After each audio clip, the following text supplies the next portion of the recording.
So welcome back to another episode of Coffee with Closers. Today we have Christian. He is a real estate developer, and we're going to go into the topic that is asked a lot. What is better, real estate flipping or actually developing property? Which one's more profitable? Which one's more challenging? And which one should you do? So we're going to dive into that in this episode. Welcome to Coffee with Closers. In this series, we interview top real estate producers that are out there making big things happen in the real estate industry. That way you can learn from their failures and their big wins so you can start winning more in your real estate business. So welcome to the show. Today we have Christian here and we're going to dive into the details of this topic. And it's a hot topic because both can be really profitable, but I have someone here that has the inside scoop and we're going to dive into the actual details of each one. That way you can decide which one's right for you. So Christian, welcome to the show. Hey, Chris, thank you so much for having me here. You're welcome. I really appreciate this. So basically to get right to the question, right? So for me, I feel like real estate development is probably like the better route to go, especially with where we are in the market, right? So right now there's no deals out there. You know, it's very tough, but there's a lot of land opportunity. And as far as like, you know, with prices, with material being all over the place, you really have to know what you're going to be into a project for. And right now to really gauge that and like estimate that, it is pretty tough. Even some of the most experienced, I feel, investors and developers are having a hard time keeping up with these price changes and fluctuations and inflation. There's many different things going on right now. So as far as with real estate development, what I love about real estate development is that we literally know how much closely we're gonna spend on building a house. I know how many box of nails I need. I know how many 2x4s I need, especially because we like to stick to like 3 plans. Like the max, that's like the most we have. Like we build the same houses over and over. We change them up a little bit inside, but relatively, we know exactly what it's going to take to build this house. That's awesome. So it's almost like a blueprint you have where it's a system. You find a piece of land, you know exactly what's going to go there. You know your average fixed cost, and then you can kind of get a broad idea of what you're going to profit after that project if everything goes the right way. Exactly. That makes sense. Yep. So with flipping, it's less of that. It's more of like on an individual basis, the numbers change and you don't really know what your profit's going to be until you get closer to the finish line kind of thing. Yeah, exactly. And so also with flipping, I mean, depending on how you're getting the deal, like if you're getting it through an auction, if you're a foreclosure, sometimes you can't go inside the property to check them out, right? So, or even if you actually, are able to walk the property and you go into a flip, right? This always happens. You open up a wall, the whole thing's rotted out. You know what I mean? Now there's costs that you did not anticipate. You got to, replace all of that, do some mold remediation and stuff like that. So there's unexpected costs that come with flipping. For me, with development, it's like, excavation, foundation, framing, right? All the MEPs, mechanical, electrical, plumbing. That's all the rough gets done, inspected. And then we go ahead and start the installation process, inspection. Then we go ahead and do the drywall, which with the drywall team that I use, it takes them 2 days to put up 2 apartments, 180 sheets. Quick, fast, yeah. It's real fast. It's fast. And to plaster, between sheetrock, and so the thing is speed, right? So that's the biggest thing. Like we like to focus to keeping our projects, especially like a 2-family, we like to be around 5 months. That's from quick. Start to finish. Yep. That's really quick. Now, with the development projects themselves, do you see a big difference in profit potential versus flipping a house? Like, is there a bigger spread, or is it just more about the efficiency? So there's a bigger spread. There is. Okay. Yeah, the margins right now on development, it's big, and basically like you're talking 6 figures plus on one deal. On one deal, yeah. Wow, that's huge. Yeah, especially if you could get the land for the right price.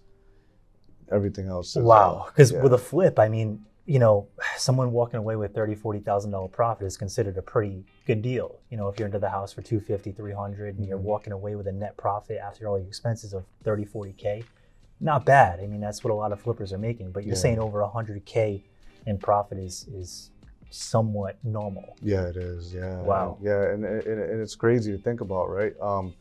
But that's how it is, and that's why I just haven't been flipping. I rather just focus on my niche, which is just new development, buying land. It's to me, it's almost easier to develop than to flip, right? And I rather just do the new development, and you're just gonna make more money.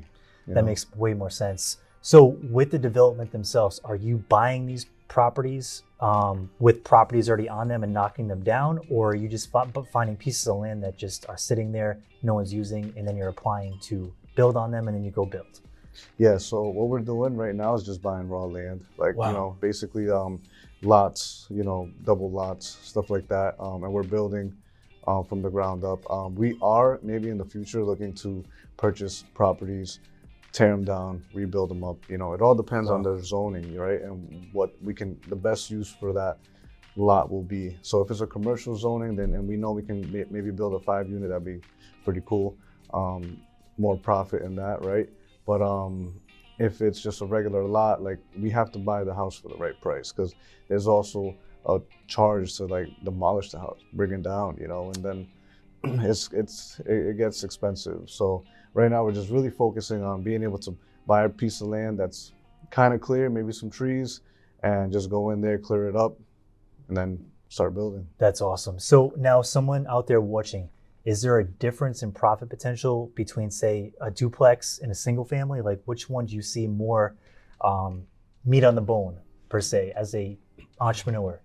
Yeah, so I would say there is a difference. But it all really depends on what market, right? So Okay. in particular with Providence, a single family, you're gonna make good money. You're gonna make maybe 60,000, 70,000 on a single family. But on a duplex, on a 2-family, you're just gonna see double that. So it's like, you want to go after the multifamily market. That makes sense. I mean, right now, I have a friend that he's also a developer. He just told me that he put his 2-family up, and it went for 500,000. He has it under contract for 500,000. Wow. 2-family. So the numbers keep bumping up. At first, some people that were in the development game, especially in Providence, they sold last year. The most the houses were selling for new construction was 380,000. So if they would have held on for one more year, they would have seen another 100,000 in profit. That's huge. Yeah, that's huge. Now, are you holding any houses, or are you just pretty much building, get them off the books, do something else? Yeah, so basically, we are starting to hold them because, we might sell a few more, but the ultimate goal is to be able to build them, keep them, rent them, and just get that cash flow going. Smart, passive income. Exactly. That's awesome. I like it. Yeah. Really good. So is there anything else here that you would tell someone that's, watching this, that's an entrepreneur, that's like, hey, I want to get into this game. I don't know which one I should start with. Which challenges am I going to face if I go to either route? Is there anything, like, any pieces of advice you would give them? Yeah, the best thing is to find yourself a good mentor. Okay. Surround yourself with good people, and see if, a simple DM sometimes through Instagram works. That's kind of how it happened for me.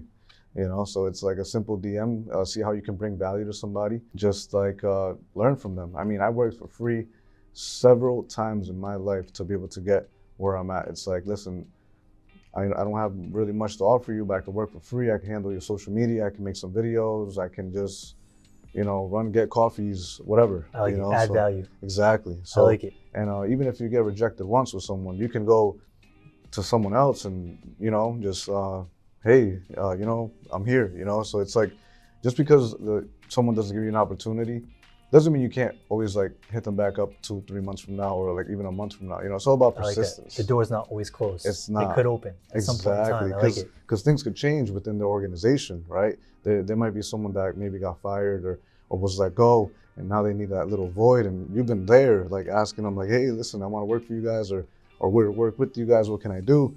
And they're like, hey, listen, you know what? All right, fine. They might be having a bad day. Oh, go get me a coffee or something like that. You know what I'm saying? That's exactly it. Yep, I like it. And so, like, opportunities come for those who remain consistent and have that like persistence to like really get out there. I love it. I love it. That is awesome. So if you have any other questions, you can give him a follow on Instagram. It's Method Invest. And drop it in the comment section below if you have any additional questions about this topic. We would love to help you out. And thanks so much for tuning in, and have an awesome day.